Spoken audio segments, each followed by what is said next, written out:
Bonjour, dans cette capsule, je vais prendre le temps de vous expliquer la loi des sines, qui est un outil très intéressant pour déduire des mesures et déduire des mesures dans des triangles autres que des triangles rectangles. Donc, c'est un outil assez puissant. Pour commencer l'explication, je vais y aller de façon numérique avec un exemple concret tiré du manuel à la page 180 et ensuite, je vais essayer de généraliser pour vous montrer d'où vient la loi et de quelle façon ensuite on va pouvoir l'utiliser. Alors, dans la situation ici, on imagine qu'on est à Venise, ça va nous faire voyager un petit peu. On imagine qu'il y a un personnage, Adriano, qui est placé ici d'un côté de la rive et Cecilia qui est placée du même côté. Il y a une boulangerie de l'autre côté du canal et on voudrait connaître la distance entre Adriano et la boulangerie. Cette distance-là étant inaccessible pour une mesure directe, on va tenter de la déduire mathématiquement. Ce que l'on connaît, c'est l'angle lorsque Adriano vise la boulangerie. C'est possible d'avoir des instruments de mesure pour connaître l'angle de visée, si on veut, quand il regarde la boulangerie. Même chose pour Cecilia. Et comme ils sont du même côté, on peut mesurer la distance entre les deux personnages. Ce qu'on va donc vouloir trouver, c'est AB. J'ai schématisé la situation d'une façon plus mathématique ici, une vue de haut de la situation, et on va chercher la mesure de AB avec les données fournies.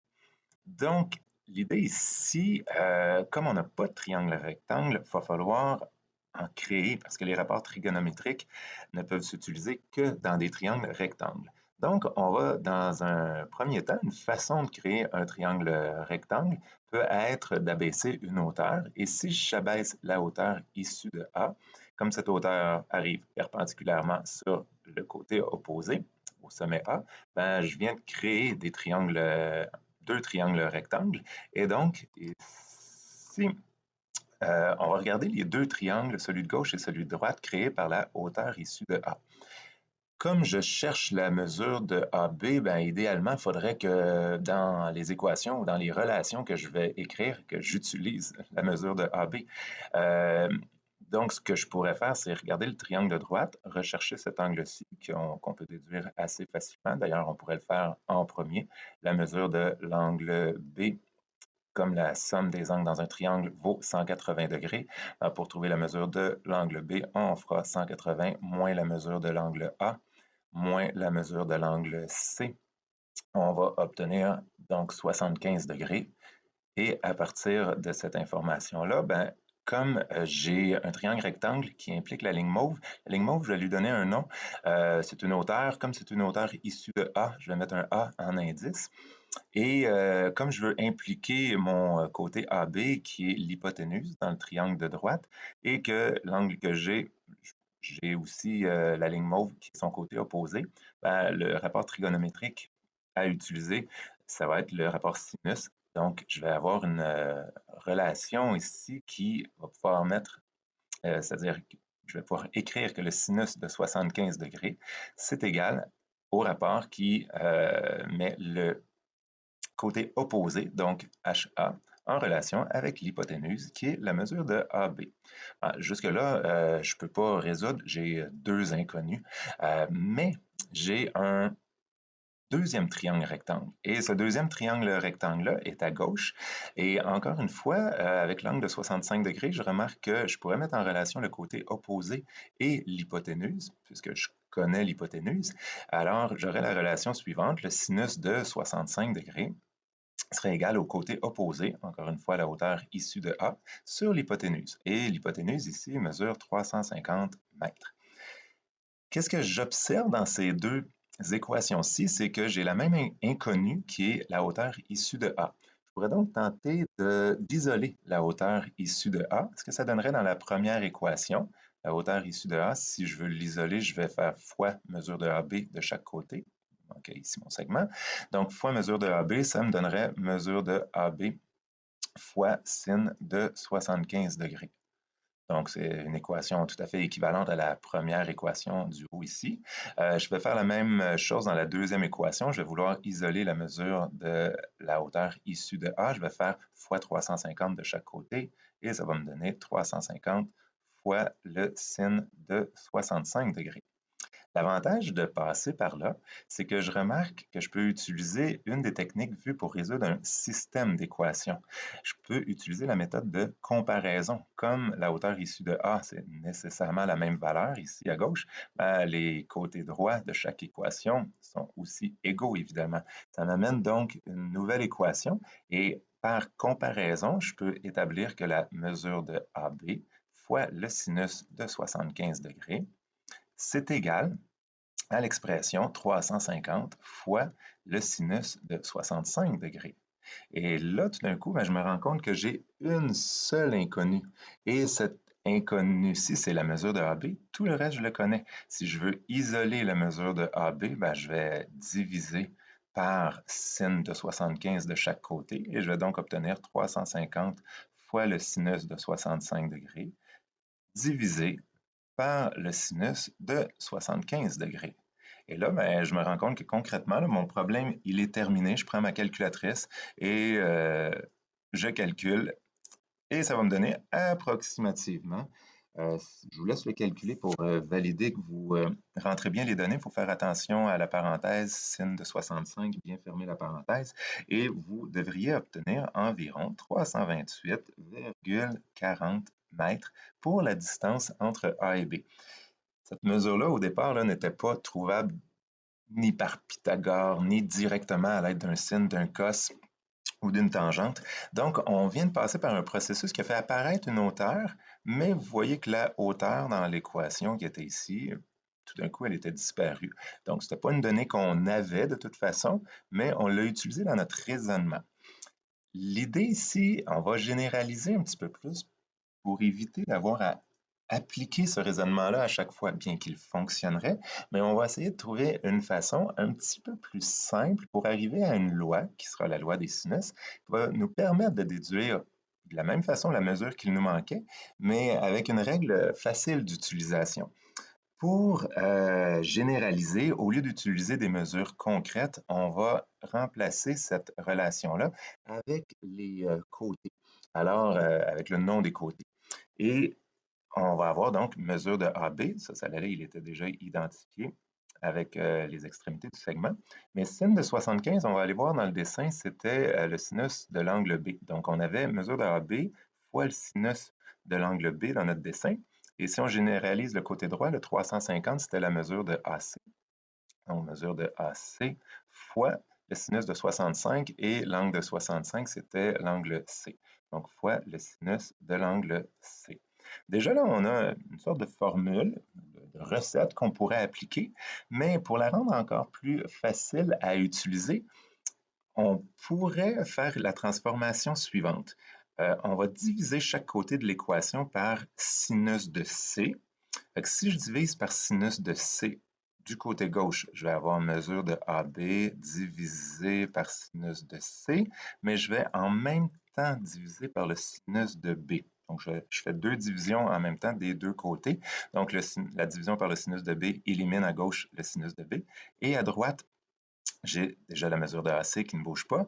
Je divise par sinus de C, ça vient annuler, mais je divise aussi par sinus de B et j'obtiens donc cette nouvelle expression-ci qui est totalement équivalente à celle du haut. Ici, si on applique le produit des extrêmes égal au produit des moyens dans la proportion qu'on a obtenue, on revient à la ligne précédente, donc c'est totalement équivalent. L'avantage de cette formulation-ci, c'est que AB, on remarque que le côté AB dans notre dessin, c'est le côté qui est opposé à l'angle C.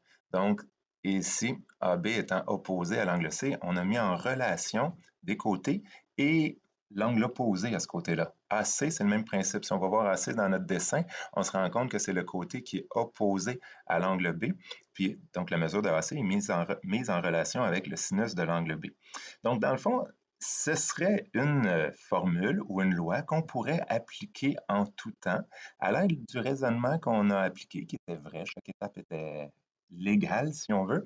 On est arrivé à cette relation-ci. Le petit défaut de la relation, c'est que si jamais on cherchait la mesure de l'angle A ou encore le côté CB, dans notre relation, on ne parle pas du côté CB ni de la mesure de l'angle A. Donc, on devra aller un petit peu plus loin dans notre raisonnement et pour comprendre la loi au complet, je vais faire la deuxième partie qu'il nous manque, mais d'une façon plus générale, sans des mesures réelles. Et ce que l'on va faire, dans le fond, on va appliquer le même raisonnement, ça va nous permettre de mieux le comprendre, dans le fond, on va le réappliquer, mais avec une autre hauteur. C'est-à-dire que dans le même triangle qu'au départ, au lieu de faire la hauteur issue de A, je vais faire la hauteur issue de B. Et à l'aide de cette hauteur issue de B, qu'on va dessiner ici, qui arrive à angle droit, la hauteur, je vais l'identifier H avec un B en indice, ben, je vais utiliser les rapports trigonométriques maintenant que j'ai deux triangles rectangles. Dans le triangle rectangle du haut, si on veut ici, je pourrais utiliser, un peu comme tantôt, le rapport sinus et dire le sinus de l'angle A, c'est côté opposé, donc la hauteur issue de B, sur hypoténuse. L'hypoténuse dans le triangle que je pointe actuellement, c'est la mesure de AB. Et j'ai une autre relation qui est à partir du sinus de l'angle C. Je peux également faire une relation avec côté opposé et hypoténuse à partir de l'angle C. Donc, sin de l'angle C est égal à côté opposé, la hauteur, sur hypoténuse. Et cette fois-ci, l'hypoténuse, c'est BC, donc la mesure de BC. Même principe que tantôt, je vais isoler la hauteur issue de B. Je vais obtenir mesure de AB fois le sin de A. Et si j'isole la hauteur issue de B dans la deuxième équation, je vais obtenir mesure de BC fois le sin de C. L'idée par comparaison, je vais obtenir que ce côté-là de la première équation est égal à ce côté-ci de la deuxième équation. Donc, la mesure de AB fois sin de A est égale à la mesure de BC fois sin de C. Et par souci de facilité d'utilisation, c'est mieux de mettre en relation un angle et son côté opposé. Donc, je vais faire le même petit travail que tantôt. Je vais diviser par sin de A et diviser par sin de C des deux côtés en même temps. Donc, à gauche, il va rester mesure de AB. J'ai fait deux divisions, une par sin de A, l'autre par sin de C. Donc, il reste à gauche divisé par sin de C. À droite, il va rester mesure de BC. Et je divise encore par sin de A et par sin de C. Il va rester sinus de A. Alors, on a une deuxième relation, mais il ne faut pas oublier que précédemment, on avait la relation suivante. Donc, à l'explication de la page précédente, j'avais mesure de AB sur le sin de C qui était égal à la mesure de AC sur le sin de B. C'est ce qu'on avait tantôt. Et là, dans le même triangle, en traçant tout simplement une autre hauteur, mais en faisant un raisonnement tout à fait correct et vrai à chaque ligne, ben, j'obtiens une nouvelle relation. Et là, je me rends compte que dans les deux relations, j'ai un élément commun qui est la mesure de AB sur sin de C. Donc, comme mesure de AB sur sin de C est égale à cette expression-ci, mais que mesure de AB sur sin de C est également égale à cette relation-ci, ça veut dire que le côté droit ici est également égal au côté droit de la première expression. Donc, au total, je pourrais dire la mesure de BC sur le sin de A, ben, ça, c'est égal à ça également. Donc, c'est égal à la mesure de AC sur sin de B. On peut utiliser le terme par transitivité. Donc, si A est égal à B et B est égal à C, mais A est égal à C. C'est le concept de la transitivité. Finalement, donc, tout ça est également égal à la mesure de AB sur le sinus de l'angle C. Donc, j'ai mis ensemble les deux relations trouvées précédemment pour obtenir une seule grande nouvelle loi qui est ce qu'on appelle la loi des sines. Je vais vous montrer d'où elle venait. Souvent, pour son application, on va utiliser des lettres minuscules parce qu'en géométrie, si le sommet B est ici, le côté opposé, on peut l'appeler B minuscule. Le sommet C, ici, côté opposé, C minuscule. Sommet A, côté opposé, A minuscule. Si j'utilise cette formulation-là, ça va me donner une autre façon d'exprimer la loi. BC. BC, ici, je vais l'appeler A minuscule. Ça, c'est mis en relation avec sin de A. Ça la rend encore plus facile à retenir. A, c'est le côté, sur le sinus de l'angle qui lui est opposé, sin de A. AC, ici, c'est le côté B. Alors, B sur sin de l'angle B, qui est opposé au côté B. Et finalement, ben, AB, sin AB, ici, c'est mon côté C. Donc, C sur sin de C. Et c'est une autre façon d'exprimer la loi, encore plus facile, je trouve, à mémoriser. Et l'idée dans les prochaines capsules et dans le travail que vous aurez à faire, c'est d'appliquer cette loi-là. Je voulais que vous puissiez voir d'où elle provenait, c'était quoi la logique derrière. Alors, là-dessus, bon travail pour la suite.